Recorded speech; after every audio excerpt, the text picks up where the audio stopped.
أعوذ بالله من الشيطان الرجيم.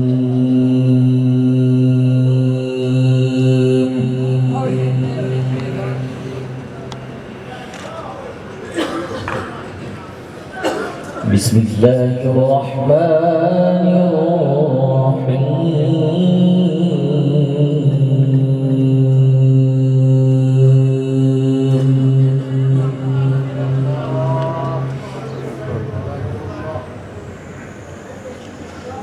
رب المشرقين ورب المغربين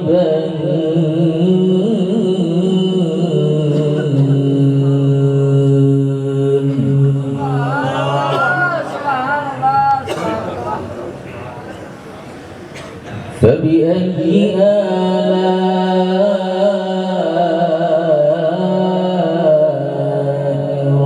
ربكما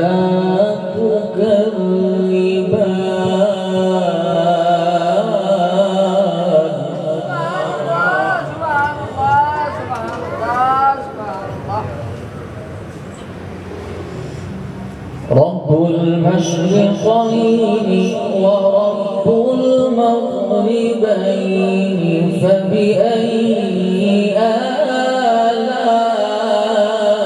آلاء ربكما تكذبان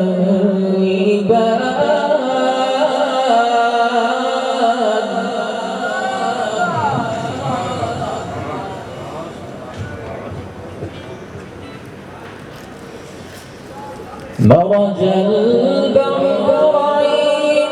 يلتقيان بينهما برزخ لا يبغيان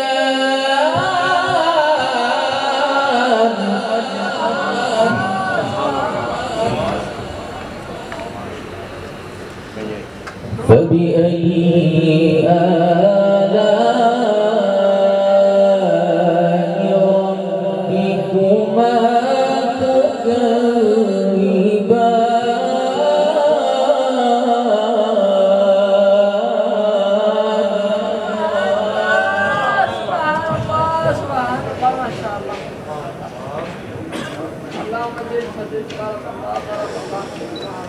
مرج البحرين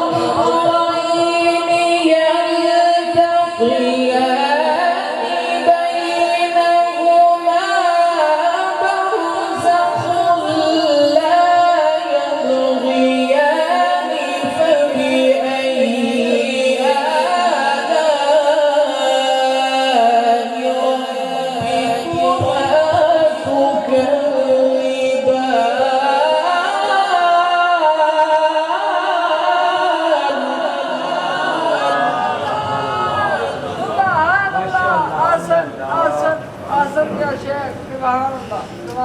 يخرج منهما اللؤلؤ والمرجان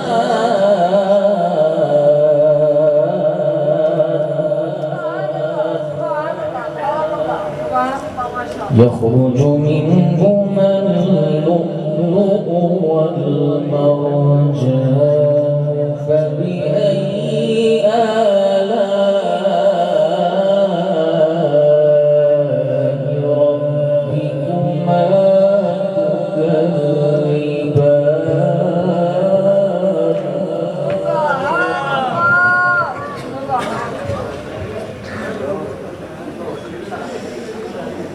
وله الجوار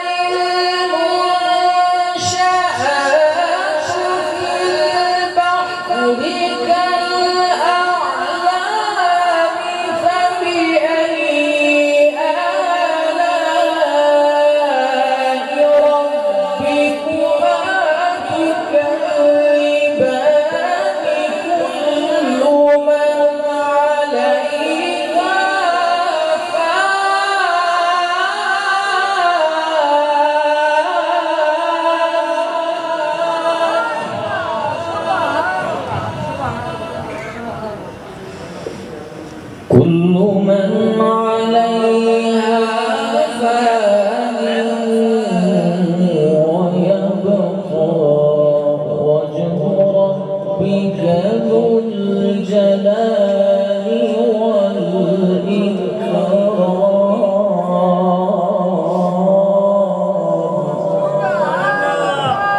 فبأي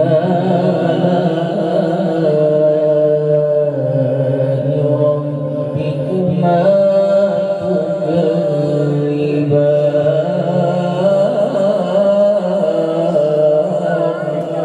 تكذبان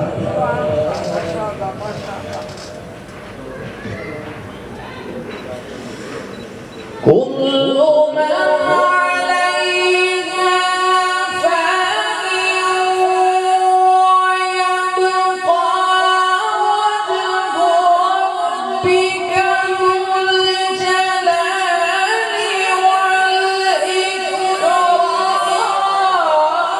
فبأي آلاء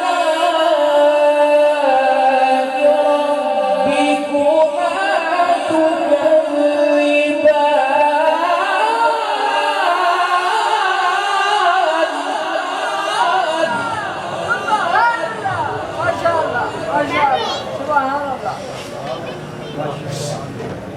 الله أكبر بسم الله الرحمن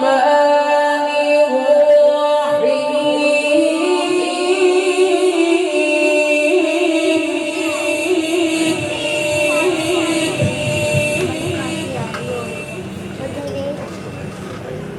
والضحى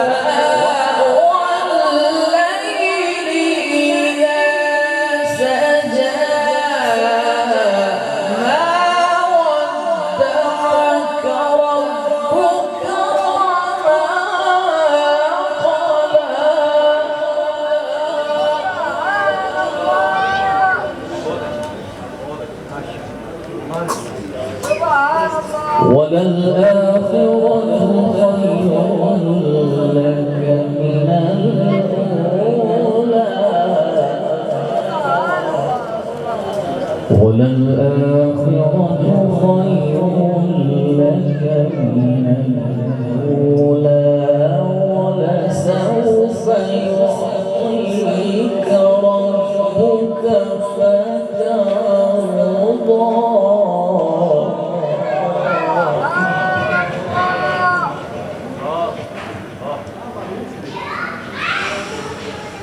بسم الله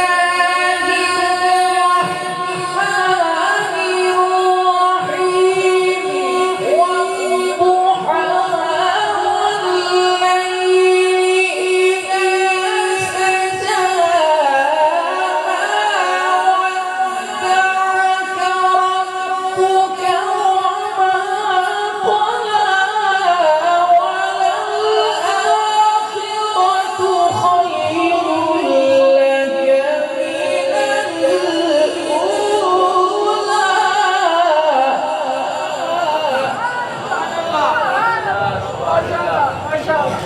ولسوف يعطيك ربك فترضى ولسوف يعطيك ربك فترضى ألم يجدك يتيما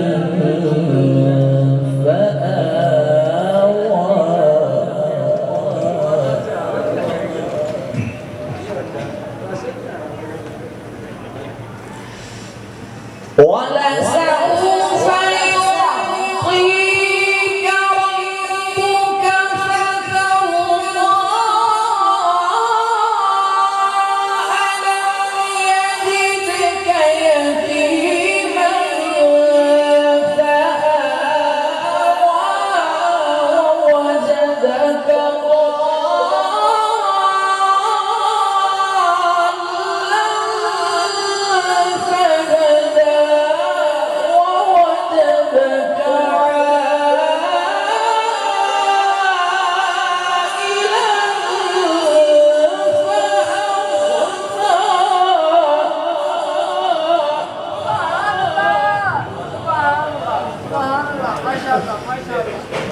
ووجدك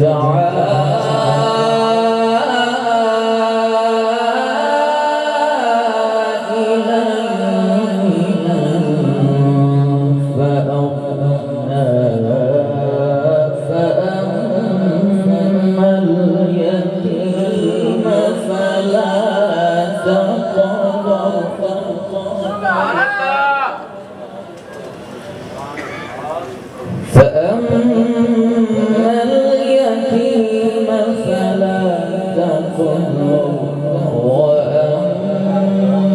السائل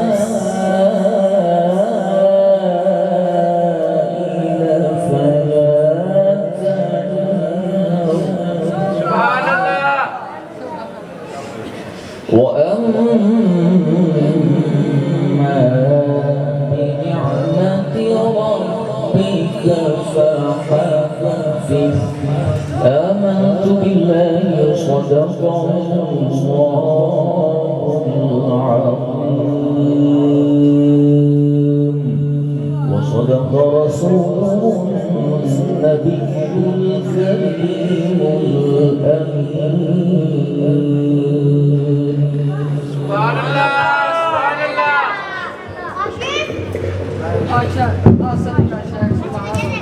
ماشاء اللہ نہایت خوبصورت اور احسن انداز میں اللہ رب العزت کے کلام کی تلاوت کر رہے تھے. قاری صاحب کو داد بھی میرے بھائی بیٹھے احسن یاس ہے اسی لہجے میں دے رہے تھے. اللہ تعالیٰ قاری صاحب کی آواز میں اور برکتیں عطا فرمائے. اور جب بھی قرآن کی تلاوت ہوتی ہے یہ محسوس ہوتا ہے کہ اللہ کی رحمتوں کا نزول ہو رہا ہے. ہاں یہ پکی بات ہے کہ اللہ کا کلام ہی ایسا یہ کوئی دنیا دار کا کلام ہے ہی نہیں, یہ اللہ رب العزت کا کلام ہے. اور سرکار کی زبان اقدس سے یہ جاری ہوا. تو عزیزان گرامی قدر سرکار کے ایک سچے عاشق کے لکھے ہوئے چند اشعار پڑھنا چاہتا ہوں. نام ہے حکیم الامت ڈاکٹر علامہ محمد اقبال قلندر لاہوری. آپ نے خود ہی کا فلسفہ پیش کیا ہے. ڈاکٹر علامہ محمد اقبال کہتے ہیں کہ خودی کو کر بلند اتنا, خودی کو کر بلند اتنا کہ ہر تقدیر سے پہلے خدا بندے سے خود پوچھے بتا تیری رضا کیا ہے. خدا بندے سے خود پوچھے بتا تیری رضا کیا ہے. کلمہ حق بیان کرنا ہے, کلمے کا ذکر کرنا ہے, اور یہ وہ کلمہ ہے کہ جس سے دلوں کا ضرب دور ہوتا ہے. زبان لا الہ الا اللہ کہے اور دل محمد الرسول اللہ کہے. آنکھیں بند